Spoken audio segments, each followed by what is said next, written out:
এবং জুলাই বিপ্লব হয়েছে শুধুমাত্র ক্ষমতার পালাবদলের জন্য না। রহমত, মাগফিরাত, নাজাতের মাস পবিত্র মাহে রমজান, কোরআন নাজিলের মাস পবিত্র মাহে রমজান, সবকে জারিয়া করার মাস পবিত্র মাহে রমজান। রমজান উপলক্ষে আমরা কোরআন এবং বিভিন্ন হাদিসের উপর আলোচনা এবং বিভিন্ন ধরনের কম্পিটিশনের আমরা আয়োজন করছি।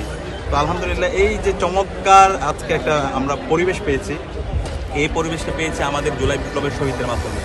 সে কারণে আমরা যেন আমাদের প্রত্যেকটা সেহরিতে, ইফতারিতে, কিয়ামুল লাইলে, তারাবির নামাজের পরে আমরা যে দোয়াগুলো করি, সেই দোয়াতে অবশ্যই যেন আমাদের শহীদ আবু সাঈদ, শহীদ ওয়াসিম, শহীদ আলী রায়হান, শহীদ শান্ত এবং জুলাই বিপ্লবে যে 2000 শহীদ হয়েছে তাদের নামগুলো যেন থাকে সবসময়, এবং শহীদ উসমান হাদির নাম যেন থাকে। কারণ এই তাদের যে আজাদির লড়াই, তাদের যে স্যাক্রিফাইস, এর মাধ্যমে কিন্তু আজকে আমরা একটা গণতান্ত্রিক বাংলাদেশ পেয়েছি। আজকে যে চমৎকার একটা ক্যাম্পাস আমরা পেয়েছি। তো আমরা আশা করব আমাদের এই শহীদদের যে রেখে যাওয়া আমানত, সেই রেখে যাওয়া আমানতের আলোকে আমাদের ক্যাম্পাসে বিনির্মাণ করব এবং আমাদের এই বাংলাদেশকে বিনির্মাণ করব, এবং শিক্ষার্থীদের প্রত্যাশা, তাদের আকাঙ্ক্ষার আলোকে আমরা সুন্দর একটা নিরাপদ ক্যাম্পাস বিনির্মাণ করবো ইনশাআল্লাহ। সারা দেশে নির্বাচন পরবর্তী অসংখ্য সহিংসতা হয়েছে, যারা ভোট দিয়েছে ধানের শীষের বাইরে অন্যান্য প্রার্থীদের, তাদের পরিবারের উপর হামলা হয়েছে। বিভিন্ন ধরনের আমরা হামলা, হুমকি ধমকি, তাদের বাড়িঘর ভেঙে দেওয়া, বিভিন্ন ধরনের আমরা ঘটনা দেখতে পেয়েছি।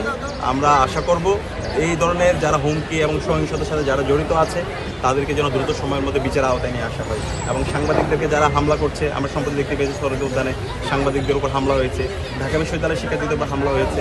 এই হামলার সাথে যারা জড়িত আছে তাদেরকে যেন বিচার আওতায় নিয়ে আসা হয়। সমাজের কাছে বর্তমান সরকারের যে অ্যাক্টিভিটিগুলো, সেটা আমাদেরকে হতাশ করছে। তো আমরা আশা করেছিলাম তারা সবাইকে ধারণ করে, যারা জুলাইকে ধারণ করে, এই জুলাইয়ের পক্ষের শক্তিদেরকে সাথে নিয়ে তারা কাজ করবে, কিন্তু আমরা দেখতে পেয়েছি তারা দলীয় বিবেচনা এখন সব জায়গায় নিয়োগ দিচ্ছে। তো এই দলীয় বিবেচনা যদি নিয়োগ হয় এবং মেরিটোক্রেসিকে যদি তারা ইগনোর করে, তাহলে রাষ্ট্রের সেই আগের ফেসিবাদী কাঠামো থেকে যাবে এবং এর মাধ্যমে আমরা ভালো কিছু পাবো না। তো আমরা আশা রাখবো এখনও যে সমস্ত জায়গায় সুযোগ আছে তারা যেন একটা দায়িত্বশীল আচরণ করে এবং ফেসিবাদের দূষণদের বিরুদ্ধে যেন তারা জিরো টলারেন্সিতে ঘোষণা করে, একই সাথে জুলাইয়ের আকাঙ্ক্ষাকে ধারণ করে নতুন রাষ্ট্র যেন বিনির্মাণ করে। আমরা আশা করেছিলাম তারা জুলাইয়ের আকাঙ্ক্ষাকে ধারণ করবে, এবং জুলাই বিপ্লব হয়েছে শুধুমাত্র ক্ষমতার পালাবদলের জন্য না। জুলাই বিপ্লব হয়েছে যে ফেসিবাদী কাঠামো আছে সেটাকে ভেঙে নতুন একটা চমৎকার রাজনৈতিক সংস্কৃতি বিনির্মাণ করা। এবং গত 16 বছরে বাংলাদেশে যারা ফেসিবাদ কায়েম করেছে, যারা গণহত্যা এবং শিশুহত্যা করেছে, যারা পিলকানায় আমার 57 জন সেনাবাহিনী, দেশপ্রেমিক সেনাবাহিনীকে যারা হত্যা করেছে, এবং শাপলায় আলেম ওলামাদেরকে হত্যা করেছে, আল্লামা দেলাওয়ার হোসেন সাইদি হুজুরের রায় পরবর্তী সারা দেশে যারা গণহত্যা করেছে, এবং 3টা অবৈধ নির্বাচন করেছে, এবং ক্যাম্পাসগুলোতে যারা শিক্ষার্থীদের উপর নিপীড়ন নির্যাতন করেছে গণরম গ্যাসন কালচার তৈরি করার মাধ্যমে, এরকম অসংখ্য বিচারিক হত্যাকাণ্ড এবং বিচার বহির্ভূত হত্যাকাণ্ড করেছে, তাদের এই বিচারে স্বাধীন বাংলাদেশে হবে। এবং জুলাই বিপ্লবে যেই খুনি হাসিনা গণহত্যা এবং শিশু হত্যা করেছে, এই খুনি হাসিনা যারা দোষর আছে তাদেরকে দৃষ্টান্তমূলক বিচার আওতায় নিয়ে আসার জন্য তাদের স্ট্রং কমিটমেন্ট থাকবে, এবং শহীদ উসমান হাদি হত্যার বিচারের জন্য তাদের স্ট্রং তাদের কমিটমেন্ট থাকবে।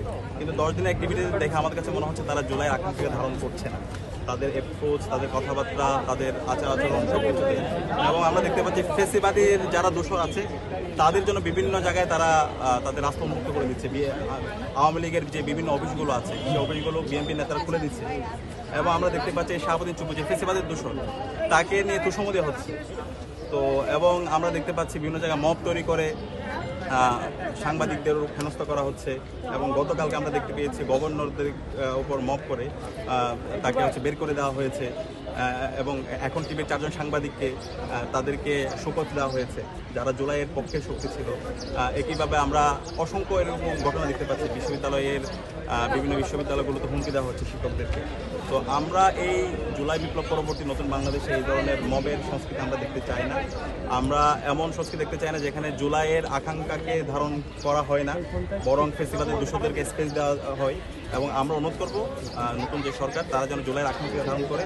এবং সবচেয়ে বেশি যেটা আমাদেরকে হতাশ করেছে আমরা দেখতে পেয়েছি, এই যে জুলাই বিপ্লব পরবর্তী সংস্কার করার জন্য যেই শপথ, জুলাই সনদের আইনি ভিত্তি দেওয়ার জন্য সেই সংস্কার পরিষদের শপথ যারা এমপি হয়েছে তারা গ্রহণ করেনি, বিএনপি মনোনীত, যেটা পুরো জাতিকে হতাশ করেছে।